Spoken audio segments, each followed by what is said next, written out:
Hi అండి, శ్రోతలందరికీ నమస్కారం. మన ఛానల్కి మీ అందరికీ స్వాగతం. మాయలాడి నవల, డిటెక్టివ్ నవల వింటున్నామండి. రచన శ్రీ విశ్వప్రసాద్ గారు. ఇక ఆలస్యం చేయకుండా మనం కథలోకి వెళ్ళిపోదాం.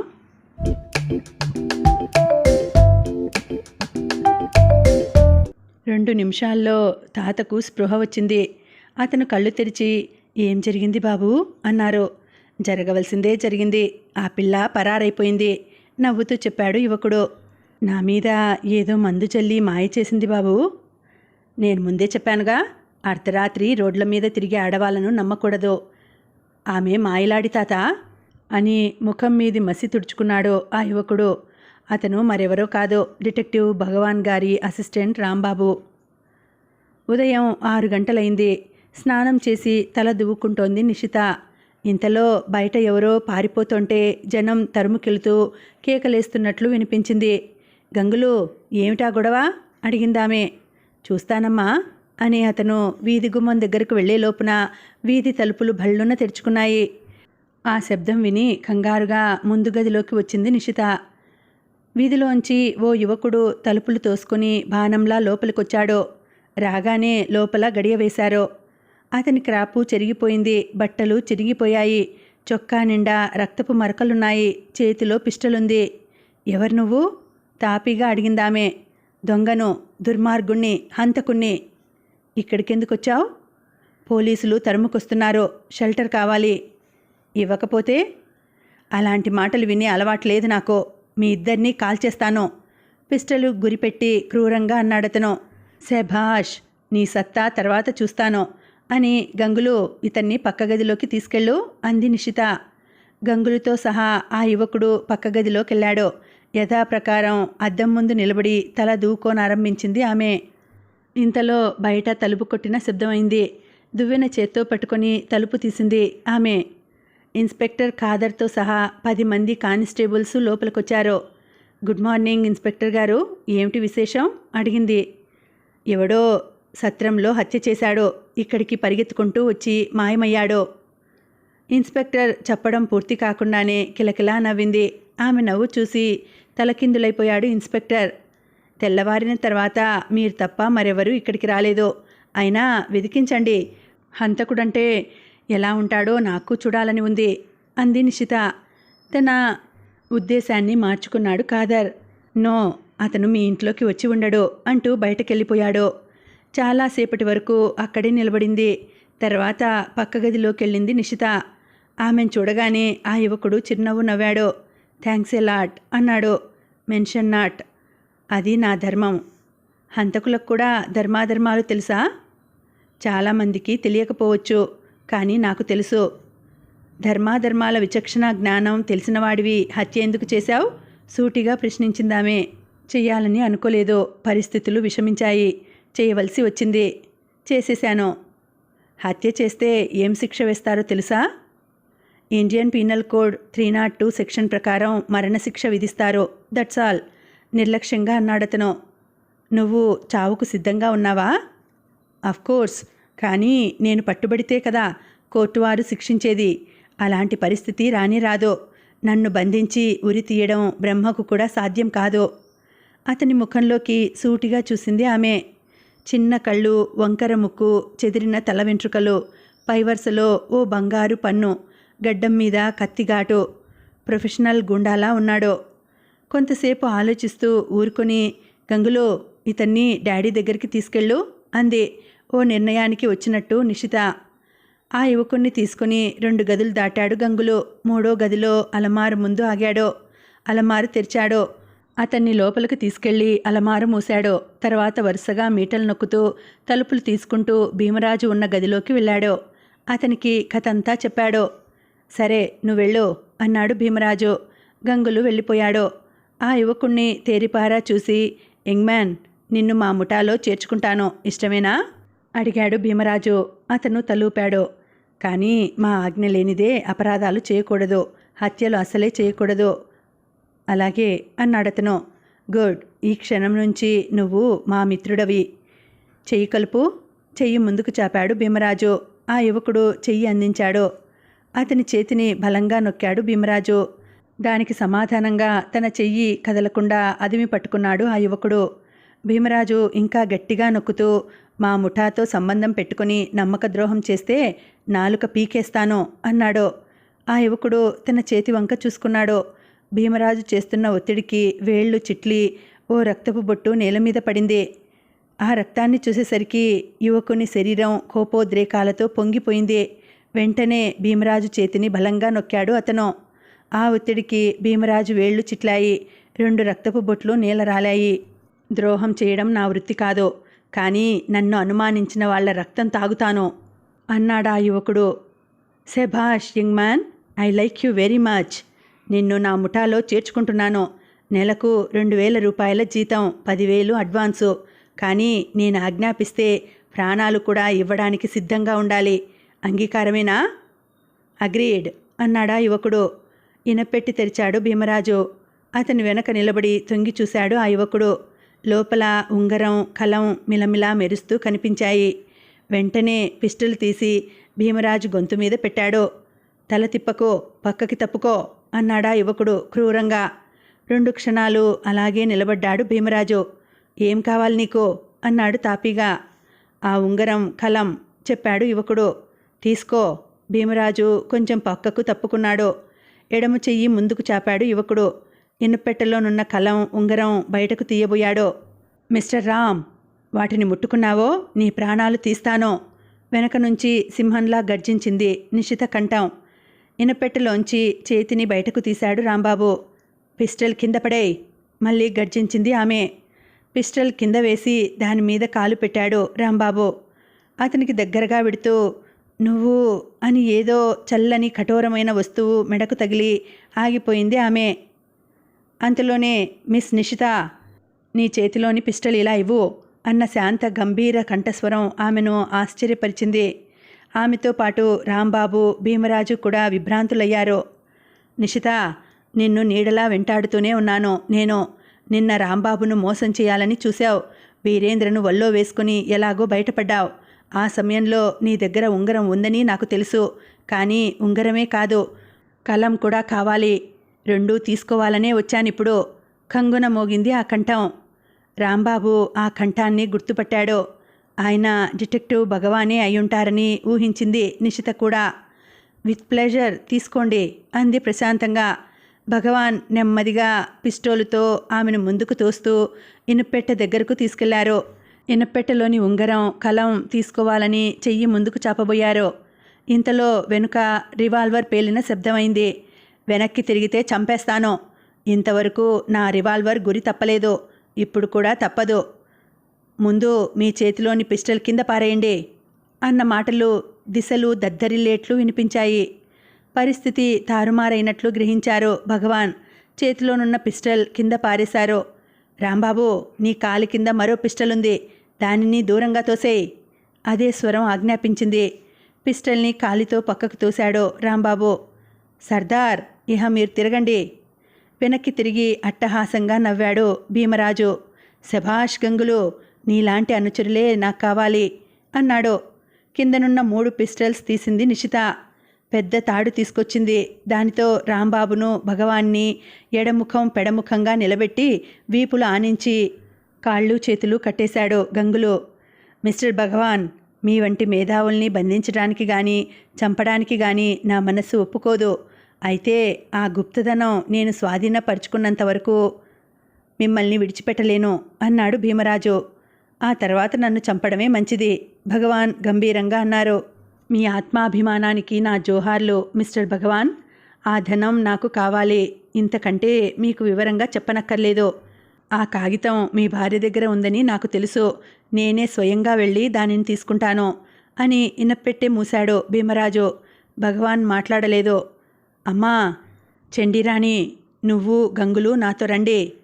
భగవాన్, రాంబాబు మనం తిరిగి వచ్చే వరకు ఇక్కడ సురక్షితంగా ఉంటారు అని పెద్ద పెద్ద అడుగులు వేసుకుంటూ ముందుకు నడిచాడు భీమరాజు. అంతవరకు నిశితగా పరిచయమైన చండీరాణి అతన్ని అనుసరించింది. ఆమె వెనుక నడిచాడు గంగులు. నిశిత అసలు పేరు చండీరాణి అట, విన్నావా రామ్ అన్నాడు భగవాన్. దాని పేరు చండీ అయితే నా పేరు చండ ప్రచండ ప్రళయ రుద్రుడు, కాలభైరవుడు, అగ్నిహోత్రుడు. పళ్ళు పటపటా కొరుకుతూ అన్నాడు రాంబాబు. మౌనం వహించారు భగవాన్. ఉదయం 9 గంటలైంది. కోపోద్రేకాలతో ఊగిపోతున్న రాంబాబును చూసి, రామ్, ఆవేశం అనేక అనార్థాలకు దారి తీస్తుంది. కంట్రోల్ యువర్ సెల్ఫ్ అన్నారు భగవాన్ శాంత గంభీరంగా. ఆయన హెచ్చరిక విని తనను తాను నిగ్రహపరుచుకున్నాడు రాంబాబు. మీరు లోపలికిలా వచ్చారు అడిగాడు. ఇన్స్పెక్టర్తో పాటే నేను కూడా లోపలికి వచ్చి బీరువా పక్క దాక్కున్నాను అన్నాడు భగవాన్. ఇప్పుడు మనిద్దరం బంధింపబడ్డాము. శత్రువులు మనం ఉంటున్న హోటల్ ప్యారడైజ్కు వెళ్ళారు. వాళ్ళు కాగితాన్ని చేజిక్కించుకుంటే మన ప్రయత్నం అంతా వృధా అవుతుంది కంగారుగా చెప్పాడు రాంబాబు. ఆ కాగితాన్ని కవర్లో పెట్టి నిన్న మన అడ్రస్కి పోస్ట్ చేశాను. పోస్ట్ మ్యాన్ 11 గంటలకు ఆ కవరు హోటల్కు తెస్తాడు. ఈ లోపున మనం ఇక్కడి నుంచి తప్పించుకోవాలి. పద, ఆ ఇనప్పెట్టె వరకు దొర్లుకుంటూ వెళదాం అన్నారు భగవాన్. ఇద్దరూ ఒకే తాడుతో ఎడాపెడా కట్టబడి ఉండటం వలన ఒకరి మీద ఒకరు దొర్లుకుంటూ ఇనప్పెట్టె దగ్గరకు చేరారు. తాళ్లను ఇనప్పెట్టె కోణానికి ఆంచి పైకి క్రిందకు రాయనారంభించారు భగవాన్. అలా చేస్తుండగా కట్లు మరీ బిగుసుకుపోయి చర్మం పగిలిపోయే స్థితికి వచ్చింది. అయినా అలా రాస్తూనే ఉన్నారు భగవాన్. కొంతసేపటికి 3 పేటల్లో ఒక పేట తెగింది. వెంటనే తన బలాన్నంతా ఉపయోగించి మిగిలిన 2 పేటలను తెంపేశారు. రామ్ చేతులకు కట్టిన తాళ్ళు మాత్రమే తెగిపోయాయి. కానీ ఛాతీకి కాళ్లకు కట్టిన తాళ్ళు అలాగే ఉన్నాయి. వీటిని తెంచుకోవాలంటే మనిద్దరం ఆ డ్రాయర్ దగ్గరకు వెళ్ళాలి అన్నారు భగవాన్. మళ్ళీ ఇద్దరూ దొర్లుకుంటూ ఆ డ్రాయర్ దగ్గరకు వెళ్ళారు. భగవాన్ డ్రాయర్ సొరుగు తెరిచారు. అందులోంచి అగ్గిపెట్టె తీసి తన కాళ్లకు కట్టిన తాడు అంటించారు. కొంతసేపటికి తాడు కాలి కట్లు ఊడిపోయాయి. లేచి నిలబడ్డారు భగవాన్. ఇద్దరినీ ఒకే తాడుతో కట్టడం వలన రాంబాబు కట్లు కూడా ఊడిపోయాయి. ఇప్పుడు మనం ఇనిపెట్టే తెరవాలి. ఎలా అడిగాడు రాంబాబు. తన ప్యాంటు జేబులోంచి సిజర్ లైట్ తీశారు భగవాన్. దానిలోని యాసిడ్ ఇనప్పెట్టె రంధ్రంలో పోశారు. కొంతసేపటికి రంధ్రంలోంచి కొద్దిగా పొగ వచ్చింది. వెంటనే హ్యాండిల్ పట్టుకుని అటూ ఇటూ తిప్పారు భగవాన్. ఇనప్పెట్టె తెరుచుకుంది. దానిలోని ఉంగరం కలం తీసుకుని జేబులో పెట్టుకున్నారు. మరో అరలో తాళం చెవి కనిపించింది. చటుక్కున దానిని అందుకున్నాడు రాంబాబు. భగవాన్ రాంబాబు హోటల్ ప్యారడైజ్లో తమ గదికి వచ్చేసరికి 10 గంటలైంది. మణి కుర్చీలో కూర్చుని దీర్ఘంగా ఆలోచిస్తోంది. ఇక్కడికి ఎవరైనా వచ్చారా అడిగాడు రాంబాబు. 3 వ్యక్తులు వచ్చారు. వారిలో నీ డార్లింగ్ నిషిత కూడా ఉంది. ఆమె పేరు నిషిత కాదు, చండీరాణి వివరించాడు రాంబాబు. పేరు బాగుంది, కానీ ముఖంలో అంత రౌద్రం కానీ కోపం కానీ కనిపించలేదు. She very sweet, fine and most beautiful. అప్సరసలా ఉంది. రెండో వారు పెద్ద వస్తాదు, బహుశా నువ్వు నిన్న చెప్పిన గంగులనుకుంటాను. మరొకతను బుగ్గ మీసాలతో చాలా భయంకరంగా ఉన్నాడు. అతను భీమరాజు, చండీరాణి తండ్రి చెప్పాడు రాంబాబు. ఐసీ. 3 కూర్చోబెట్టి కాఫీ ఇచ్చాను. లక్షణంగా తాగారు. తర్వాత నీ ప్రియురాలు పిస్టల్తో నన్ను బెదిరించింది. ఏం కావాలని అడిగాను. ప్లాన్ కాగితం కావాలంది. ఆ కాగితం ఏమిటో నాకు తెలీదు, చూసుకో అన్నాను. 3 కలిసి ప్రతి వస్తువు వెతికారు. ఎక్కడా కనిపించకపోయేసరికి విసుక్కుంటూ వెళ్ళిపోయారు. అంతకంటే ఏం జరగలేదు. ఇంతకు మీరేం చేసుకువచ్చారు? జరిగిన కథంతా చెప్పి వినిపించాడు రాంబాబు. అంతా విని, అయితే మీరు రాత్రి నిషితను చండీరాణిని వెంబడించారా? భగవాన్ని అడిగింది మణి. అవును, నిన్న చండీరాణి కూడా ఆమె ఇంటికి వెళ్ళాడు రాంబాబు. తిరిగి వచ్చి ఆమె పనులు చాలా విచిత్రంగా ఉన్నాయని చెప్పాడు. వెంటనే ఆమె ఇంటి చుట్టుపక్కల చాలాసేపు తిరిగాను. సాయంకాలం వీరేంద్ర ఇంటికి బయలుదేరింది ఆమె. నేను కూడా వెంబడించాను. కానీ అప్పట్లో ఆ ఇంట్లో ప్రవేశించే అవకాశం చిక్కలేదు.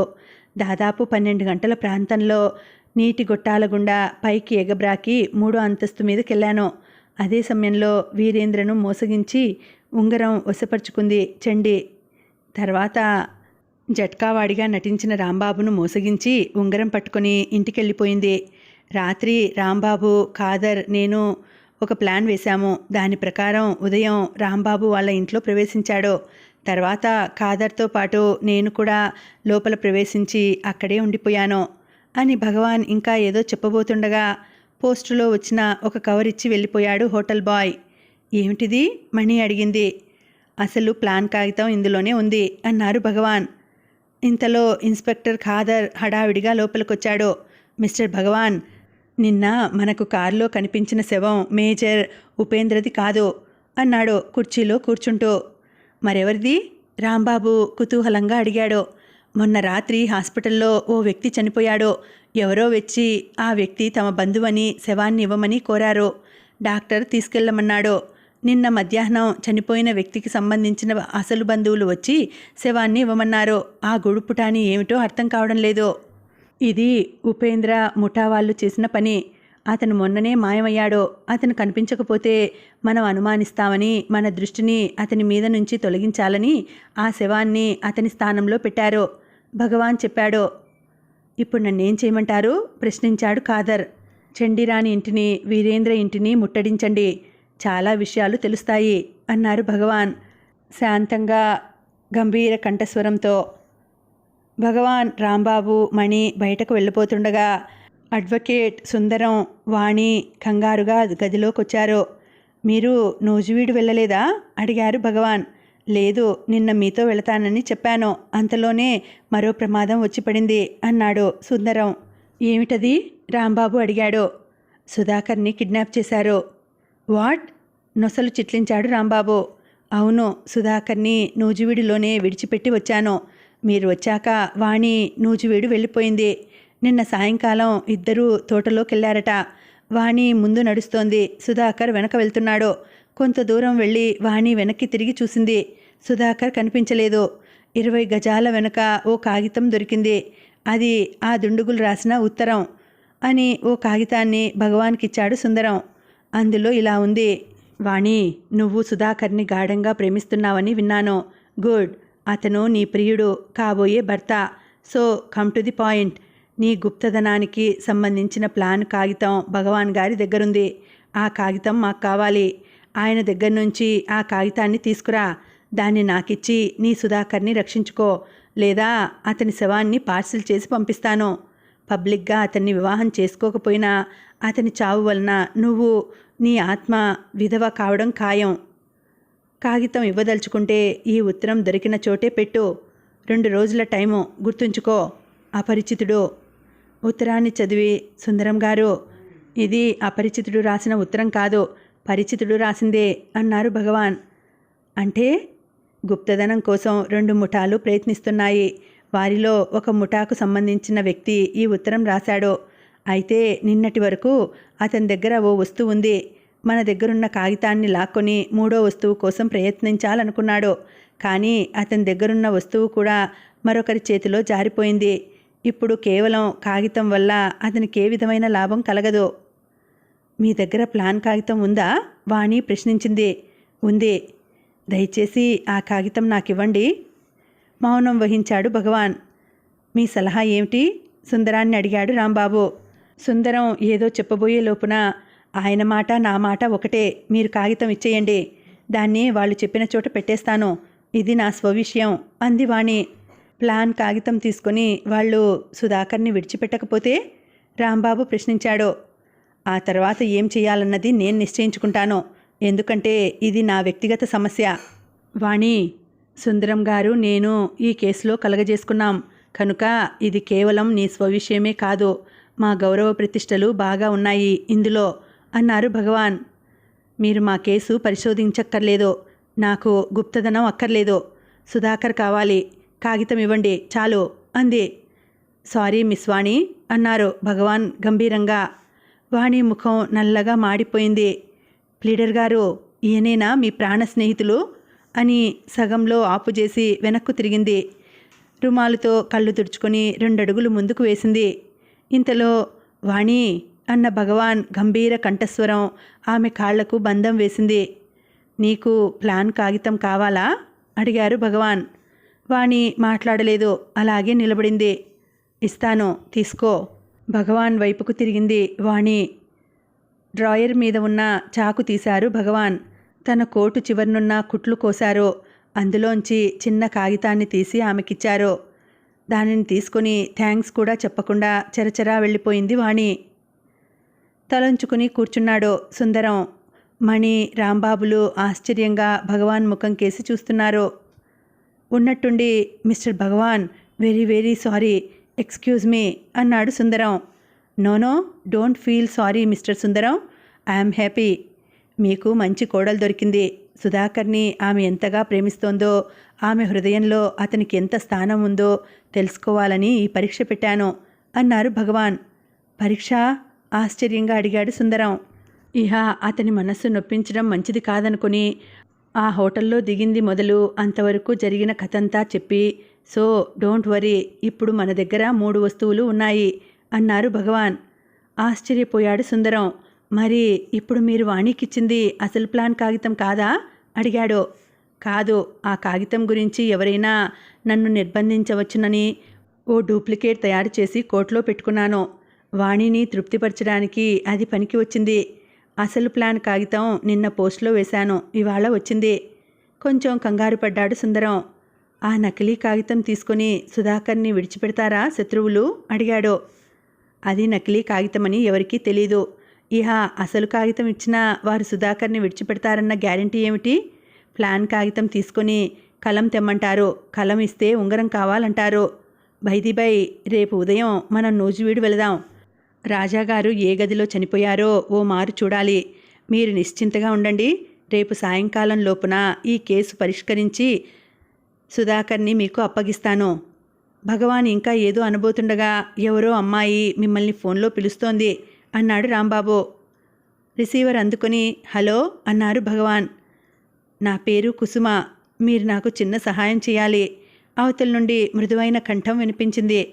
భగవాన్ చిరునవ్వు నవ్వి, నువ్వు కోరే సహాయం న్యాయబద్ధమైతే తప్పకుండా చేస్తాను. అసలు విషయం చెప్పండి అన్నారు. హైదరాబాద్లో ఓ హై స్కూల్లో టీచర్గా ఉంటున్నాను నేను. ఆ స్కూల్కే ఈ కృష్ణా జిల్లా నుంచి మరో టీచర్ వచ్చారు. పేరు దుర్గారావు. మేమిద్దరం వివాహం చేసుకోవాలని నిశ్చయించుకున్నాం. నిన్న అతని తండ్రి వచ్చి వేరే సంబంధం స్థిరపరచాలని బలవంతంగా అతన్ని తీసుకెళ్లాడు. కృష్ణానది అవతల చిన్న గ్రామంలో అతనికి ఈ రాత్రి 2 గంటలకు పెళ్లి జరగబోతోంది. మీరు నేను ఆ ఊరు వెళదాం. అతను నేను తీయించుకున్న ఫోటోలు నా దగ్గరున్నాయి. వాటిని అక్కడున్న పెద్దలకు చూపించి పెళ్లి ఆపు చేద్దాం. ఈ సందర్భంలో మీరు నాకు సహాయం చేయాలి. మాకు పుట్టబోయే బేబీకి మీ పేరు పెట్టుకుంటాను దీనంగా అంది కుసుమ. చిన్నగా నవ్వి, అది సరే, నీకు ఆ ఊరు వెళ్లే మార్గం తెలుసా అడిగారు భగవాన్. తెలుసు, పడవ మీద వెళ్ళాలి. నేను 9 గంటలకు హోటల్ దగ్గరకు వస్తాను. హోటల్ బయట ఉన్న చెట్టు దగ్గర ఉండండి. ఇద్దరం కలిసి వెళదాం. 11 గంటలకల్లా ఆ ఊరు చేరుకుంటాము అంది కుసుమ. సరే అని రిసీవర్ పెట్టేశారు భగవాన్. ఏదో అడగబోయాడు రాంబాబు. అప్పటికే కళ్ళు మూసుకొని దీర్ఘాలోచనలో మునిగిపోయారు భగవాన్. రాత్రి 9 గంటలైంది. ప్రత్యేకమైన దుస్తులు ధరించి బయటకు వెళ్ళడానికి సిద్ధంగా ఉన్నారు భగవాన్. నన్ను కూడా రమ్మంటారా సుందరం అడిగాడు. వద్దు, మీరు ఇంటికి వెళ్ళండి. మణిని మీతో తీసుకెళ్ళండి. మేము ఇక్కడికి రాగానే మీకు ఫోన్ చేస్తాను. అంతా కలిసి ఉదయం నూజివీడు వెళ్దాం. అలాగే అన్నాడు సుందరం. స్కూటర్ ట్యూబ్స్ వంటి 2 ఎయిర్ బ్యాగులు తీసుకున్నారు భగవాన్. వాటిని కోటు జేబులో పెట్టుకుని బయలుదేరారు. అంతవరకు ఆలోచనలో మునిగిపోయిన రాంబాబు చటుక్కున కుర్చీలోంచి లేచాడు. హడావిడిగా మేడ దిగి కిందకు వెళ్ళాడు. హోటల్ గేటు దగ్గర నిలబడి ముందుకు చూశాడు. కొంత దూరంలో పెద్ద చెట్టు కింద నిలబడ్డారు భగవాన్. గబగబా వెళ్ళి ఆ చెట్టుకు ఆనుకొని ఉన్న ప్రహారీ వెనక నిలబడ్డాడు రాంబాబు. 9:30 అయింది. అంతా చీకటిగా ఉంది. చెట్టు కింద నిలబడి కుసుమ కోసం నిరీక్షిస్తున్నారు భగవాన్. 10 గంటలైంది. గోడ మీద నుంచి తొంగి చూస్తూనే ఉన్నాడు రాంబాబు. మరికొంతసేపటికి హోటల్ వైపు నుంచి టార్చి లైటు సహాయంతో ఓ యువతి వచ్చి భగవాన్ దగ్గర ఆగింది. సూటు, బూటు, ఈవినింగ్ క్యాప్ ధరించి మెడకు మఫ్లర్ చుట్టుకుని చాలా అందంగా ఉంది. భగవాన్ సార్, వెళ్దామా అంది. పద అన్నారు భగవాన్. ఇంతలో ఓ జట్కా అక్కడికి వచ్చింది. ఇద్దరూ దానిలో కూర్చున్నారు. పడవల రేవు దగ్గరకు పోని అంది కుసుమ. జట్కా ముందుకు సాగిపోయింది. గోడ దాటి యువతలకొచ్చాడు రాంబాబు. రోడ్డు మీద పోతున్న ఓ రిక్షా ఆపు చేశాడు. ఎక్కడికెళ్ళాలి బాబూ అడిగాడు రిక్షావాడు. ఓ పిల్లను వెంబడించాలి, వేటాడాలి. ఈ 1000 రూపాయలు తీసుకొని రిక్షా నాకిచ్చేయి. రేపు ఉదయం ఈ హోటల్లోని రూమ్ నెంబర్ 999కి రా. రిక్షా తిరిగి ఇస్తాను. రాంబాబు ఇచ్చిన 1000 రూపాయలు తీసుకున్నాడు రిక్షావాడు. ఆ అమ్మాయి ఎక్కిన జట్కా ఈ పాటికి చాలా దూరం పోయి ఉంటుంది బాబు అన్నాడు.